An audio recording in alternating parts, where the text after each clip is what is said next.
For the most part, Indiana football has been a laughingstock for the majority of their program's existence, and outside of a couple odd years, for the most part, they suck. As someone who actually went to Indiana for a brief period, I got to watch this football team very closely last year, as they were one of those teams that broke out and became a serious Cinderella story. Tom Allen is the real deal as their head coach. Michael Penix could legitimately be the best quarterback in school history, and this team just plays so much differently than past Hoosier squads. Going into 2021, a lot of people like to say that the Hoosiers are overrated and that they are just a fluke from last year. In today's video, I want to talk about the truth about Indiana football, go through their roster and their depth chart, talk about some interesting storylines, go through their schedule, and talk about whether they can actually make the college football playoff this year. We'll get to all of that and more in today's video, but right before we get into that, please be sure to subscribe, as nearly 80% of you guys are not subscribed, and we're going to need all of you guys for this season. Now, let's get started and talk about Indiana football. So taking a quick glimpse back to last season, the Hoosiers started out unranked, but played against number 8 Penn State in their opening matchup. In that game, it went back and forth, and while the Nittany Lions were the better team that day, they made a couple of mistakes, left the door open for Indiana, and Michael Penix had one of the most controversial 2-point conversions you're ever going to see. They got the win and jumped into the rankings at number 17. From there, they beat Rutgers, then beat number 23 Michigan for the first time in over 30 years, go on the road and shut out Michigan State, before they were ranked number 10, going into their matchup with number 3 Ohio State. While Ohio State did control the game for the most part, Indiana made a great comeback and had a chance to tie or win the game with under a minute to go, but the Buckeyes would win at the end of the day, and Ohio State fans give Indiana no credit for that game. From there, Indiana would beat Maryland, but Michael Penix would suffer a season-ending injury in that game, and then they'd go on the road and beat number 16 Wisconsin to finish the regular season at 6-1. They got robbed and replaced in the Outback Bowl against Ole Miss, and in true Indiana fashion, they lost that game, so after all the talk of them being disrespected, they could not put their money where their mouth was. Looking ahead to 2021, they lost Whop Philyor, who was the second best wide receiver on the team, and lost Jamar Johnson, who was drafted to the Broncos, but they will reload with some talented players, and their 2021 class ranked 54th in the country and 12th in the Big Ten. This class was headlined by 4-star quarterback Donovan McCulley from Lawrence North High School in Indianapolis, Jaquez Smith, a 4-star wide receiver from Georgia, and Jordan Williams, a wide receiver from Texas. In the transfer portal, they picked up some big names. They got a defensive end from Ole Miss, a wide receiver transfer from Texas A&M by the name of Cameron Buckley, former 5-star USC running back Stephen Carr, a defensive end by the name of Jaron Handy from Auburn, a defensive tackle from Northern Illinois, a tight end from Miami of Ohio, a safety from Miami of Ohio, an offensive lineman from Michigan, and finally a former top 50 wide receiver from Florida State by the name of DJ Matthews. Their 2022 class could be the best in school history, and in another video I'll have to cover that. Now let's talk about the actual depth chart.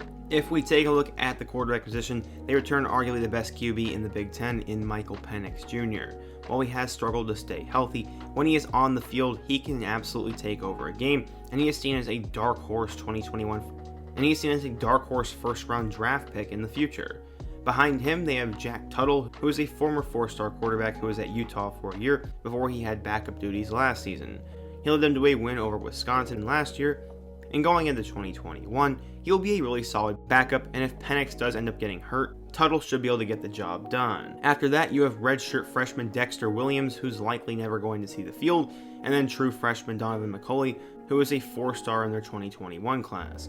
Overall, this is the most loaded the quarterback group has been in a long time in Bloomington, and I'm excited to see what all of them will end up doing in the future. At running back, they lost one of the best backs in school history in Stevie Scott Jr., but there is plenty of talent at that position. I think we're going to see 3 different players get a majority of the snaps, as the starter will be Samson James, who is a 4-star recruit in the class of 2019, and has all the talent in the world to be a premier back.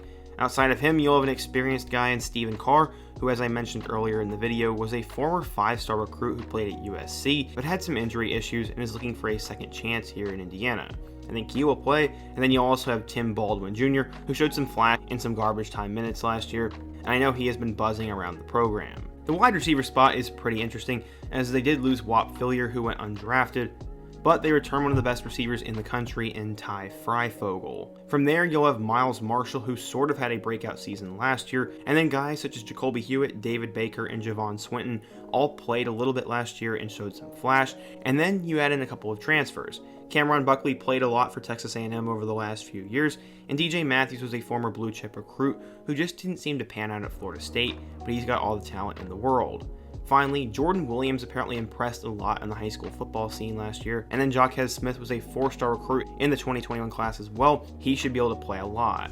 Looking towards the tight end spot, they have one of the best returning guys in the country in Peyton Hendershot, who I believe will play in the NFL, and then his backup will be Matt Bjorson. At left tackle, you're going to have Caleb Jones, who I believe will be an NFL player, and his backup will be Luke Haggard. At left guard, it'll be Mike Kadich, with his backup being Tim Weaver. At the center spot, Michigan transfer Zach Carpenter should take those duties, with Charlie O'Connor and Cameron Knight being his backups.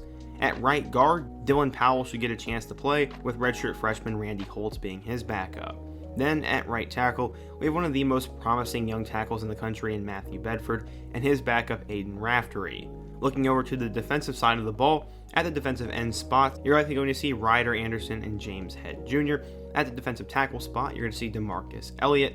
At defensive tackle, you're going to see CJ Person and Sio Nofafagatoa. Hopefully I said his name right. And finally, Alfred Bryant or Michael Ziemba. At the linebacker spots, you return one of the better linebackers in the country in Micah McFadden, and then Coach Tom Allen's son will also be the backup there. Cam Jones should be one of the starters, and then the other guy should be Marcelino Ball and Bryant Fitzgerald. At the corner spot, Jalen Williams will more than likely replace Jamar Johnson, and his backup will be Reese Taylor, who is a former Mr. Indiana football winner. At the cornerback spot, you have Tywan Mullen, who's one of the best returning secondary players in the country, with his backup being Christopher Keys. Finally, at the two safety spots, you're going to have Davon Matthews, Raheem Lane, and Juwan Burgess. Overall, I really like this team. This is the most talent they've had in a long time, and there is a mix of experience and young talent, so this should be a lot of fun to watch. Now let's go ahead and take a look at their schedule.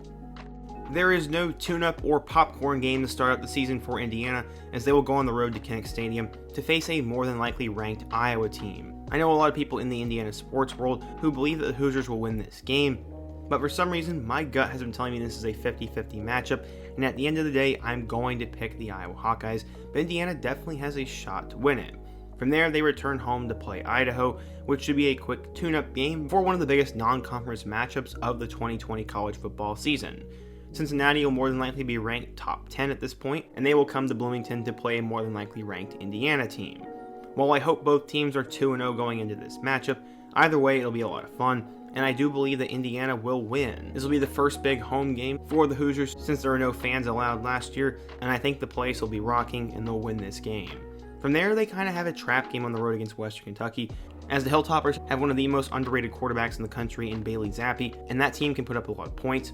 So if Indiana's caught napping, we could see this one be closer, but I do believe that Indiana will win, and at this point they are 3-1 going into the road matchup with Penn State. If this game was at home, I would say it's a 50-50 matchup, but add in what happened last year with that 2-point conversion, I still think that is fresh in the minds of those Nittany Lion football players, and with this game being on the road, I think Penn State is going to win.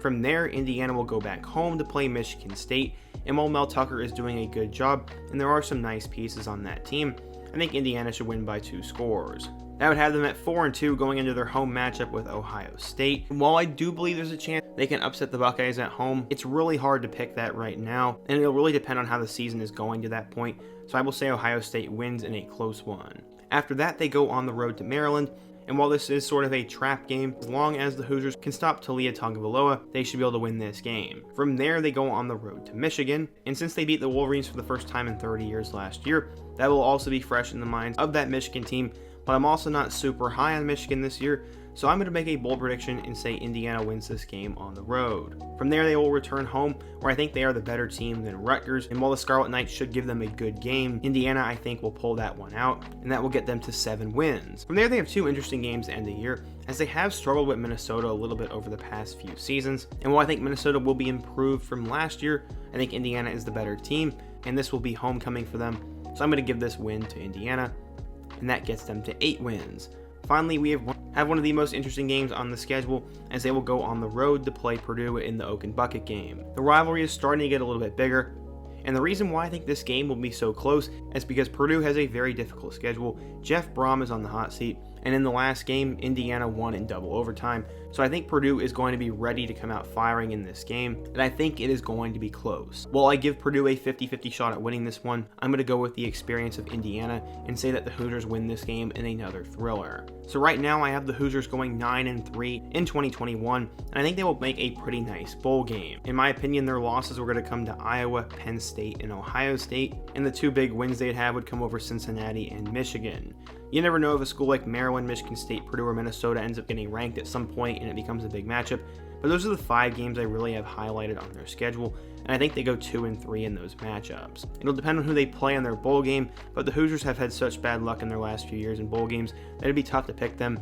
So I'd say 9-4 is a good record projection for them, but if they can find a way to beat Iowa or upset Ohio State at home, we could see this team have one loss going into the Big Ten championship game, and depending on that from there, maybe they could squeak into the college football playoff. We will have to wait and see though, and if you're an Indiana or a Big Ten fan, please be sure to let me know your thoughts down in the comment section. Who is the dark horse team from the Big Ten? How will Indiana do in 2021? And what team should I do next? Be sure to let me know down in the comment section. Hit that like button if you want to support today's video. Subscribe if you are new here, and check out all my other videos on the end screen, including my Ohio State football preview for 2021. I hope to see you guys again soon, but until next time, peace.